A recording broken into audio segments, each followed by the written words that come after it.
Nosso estudo de hoje está na primeira epístola de Pedro, capítulo 2, versículo 15. Porque assim é a vontade de Deus, que fazendo bem, tapeis a boca à ignorância dos homens loucos. Emmanuel vem comentar na lição 60 do livro Caminho, Verdade e Vida, Prática do Bem. À medida que o espírito avulta em conhecimento, mais compreende o valor do tempo e das oportunidades que a vida maior lhe proporciona, reconhecendo por fim a imprudência de gastar recursos preciosos em discussões estéreis e caprichosas. O apóstolo Pedro recomenda seja lembrado que é da vontade de Deus se faça o bem, impondo silêncio à ignorância e à loucura dos homens. Uma contenda pode perdurar por muitos anos com graves desastres para as forças em litígio. Todavia, basta uma expressão de renúncia para que a concórdia se estabeleça num dia. No serviço divino, é aconselhável não disputar, a não ser quando o esclarecimento e a energia traduzam caridade. Nesse caminho, a prática do bem é a bússola do ensino. Antecedendo qualquer disputa, convém dar algo de nós mesmos, e isso é útil e convincente. O bem mais humilde é semente sagrada. Convocado a discutir, Jesus imolou-se. Por se haver transformado ele mesmo em divina luz, dominou-nos a treva da ignorância humana. Não parlamentou conosco, em vez disso converteu-nos. Não reclamou compreensão, entendeu a nossa loucura, localizou-nos a cegueira e amparou-nos ainda mais. Prática do bem. Uma frase marcante aqui do estudo de hoje, né? Ele fala para a gente assim: uma contenda pode perdurar por muitos anos com graves desastres para as forças em litígio. Todavia, basta uma expressão de renúncia para que a concórdia se estabeleça num dia. Tem aquele velho ditado: quando um não quer, dois não brigam. Né? E o que acontece na grande maioria das vezes, uma das partes fica esperando resposta, né? Aquele duelo de quem vai falar a última palavra, quem é que vai falar mais alto, quem é que vai se impor ao outro, ou até quem vai dar o último golpe também, né? Que isso acontece tanto na agressão física como na agressão verbal. A gente vai trazendo problemas graves para a gente o tempo todo e que vai sendo resolvido através da lei de causa e efeito, através dessas reparações que a gente, como disse Jesus, enquanto não se cumprir o último tio, não vai passar. Mas uma atitudezinha de renúncia, uma atitudezinha mudando o nosso sentimento, a gente consegue reverter esse quadro todo.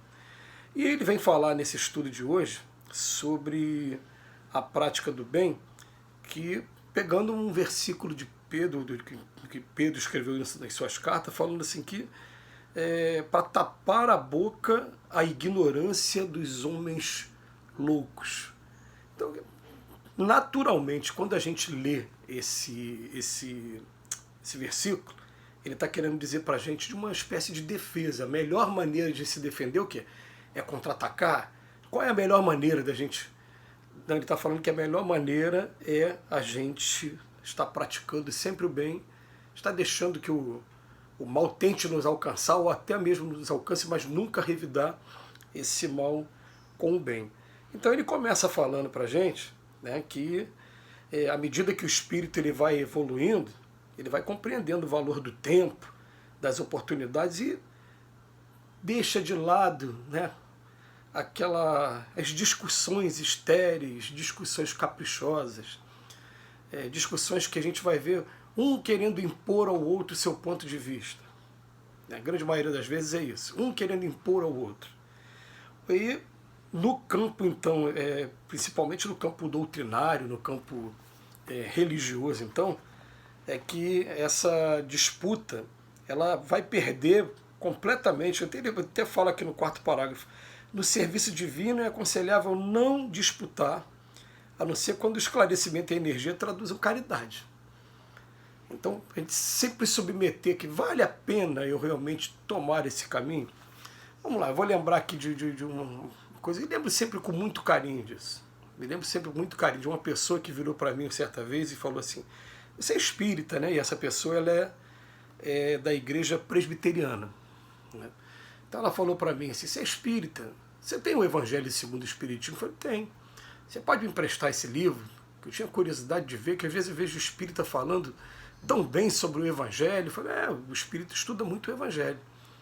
Espírita não tem muito costume de estudar o Velho Testamento, mas estudar os 4 evangelhos, Mateus, Marcos, Lucas e João, o livro Atos dos Apóstolos, as epístolas de Paulo, todas elas. Vocês estão vendo, por exemplo, com esse estudo do Emmanuel. Emmanuel todo dia pega um versículo bíblico e estuda as epístolas depois. Hoje estamos vendo a epístola de Pedro, a primeira epístola de Pedro, e até o Apocalipse. Mas quando vai no Velho Testamento, são poucos os relatos do Velho Testamento. Ela falou, tá bom, me empresta o livro, eu emprestei. E eu fiquei sem esse meu livro quase uns 2 meses. Peguei um outro emprestado lá no centro, né? Trouxe para casa porque é livro de terapia, é livro de bezinha de cabeceira. 2 meses depois, e aí, conseguiu ler o livro? Ah, eu não gostei não. Eu não gostei não, porque você pega logo o primeiro capítulo do Evangelho, ele vem falar de 3 revelações e diz que a terceira revelação é o Espiritismo. Que pretensão é essa? E depois vem do Meu Reino Não É Nesse Mundo, e logo em seguida vem falar de reencarnação, ou melhor, de pluralidade de mundos habitados, né, que há várias moradas na casa do Pai. E no capítulo 4, sim, fala de reencarnação. Então, logo ali eu já parei, não li mais nada. Eu falei, não, então tá bom. Ela me deu o livro de volta, mas eu queria falar com você. Mas o que você queria falar comigo? Ah, não, você está querendo entrar em discussão doutrinária? A intenção não é essa, entrar em discussão doutrinária. Até porque você nem leu. Né? Quando a gente ainda lê para poder ter como, né, você...